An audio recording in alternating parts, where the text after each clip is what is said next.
നമുക്കിന്ന് അടിപൊളി ഒരു ചിക്കൻ സൂപ്പ് ഉണ്ടാക്കാം.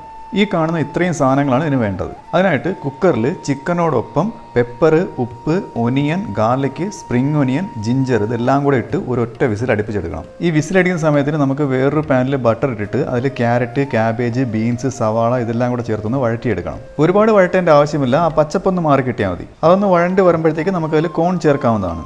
ആവശ്യത്തിന് കുറച്ച് ഉപ്പും ഇട്ട് കൊടുക്കാം. എന്നിട്ട് 2 ബൗളുകളിലായിട്ട് മുട്ടയും കോൺഫ്ലോറും കലക്കി വെക്കണം. ഈ സമയം കുക്കറിൽ ചിക്കൻ്റെ സ്റ്റോക്ക് റെഡി ആയിട്ടുണ്ടാവും. കുക്കറിൽ നിന്ന് ചിക്കൻ്റെ കഷ്ണങ്ങളെല്ലാം എടുത്തിട്ട് അത് ചെറിയ ചെറിയ പീസുകളാക്കി വെക്കണം. എന്നിട്ട് അത് നേരത്തെ വഴറ്റി വെച്ചിരിക്കുന്ന വെജിറ്റബിൾസിൻ്റെ കൂടെ ഇട്ടൊന്ന് ഇളക്കണം. അതൊന്ന് വഴണ്ട് വരുമ്പോഴത്തേക്ക് നമുക്ക് നേരത്തെ മാറ്റി വെച്ചിരുന്ന ചിക്കൻ്റെ വെള്ളം ഒഴിക്കാവുന്നതാണ്. അതൊന്ന് തിളച്ച് വരുമ്പോഴത്തേക്ക് നമുക്ക് അതിൽ സോയാ സോസ് ചേർക്കാവുന്നതാണ്. അതില്ലെന്നുണ്ടെങ്കിൽ ഒരു പാനിൽ കുറച്ച് പഞ്ചസാര ഇട്ട് ചൂടാക്കി അതിലേക്ക് അല്പം വെള്ളം ഒഴിച്ച് തിളപ്പിച്ച് കുറച്ച് വിനെഗറും ചേർത്ത് എടുക്കാവുന്നതാണ്. തിളയ്ക്കുന്ന സൂപ്പിലേക്ക് പെപ്പറും സോയയും കലക്കിയ മുട്ടയും കോൺഫ്ലോറും ഉപ്പും ചേർത്ത് ഇളക്കിയെടുക്കണം. ഇത്രയും ചെയ്ത് കഴിയുമ്പോഴത്തേക്ക് നമ്മുടെ chicken soup ready. See you in next video.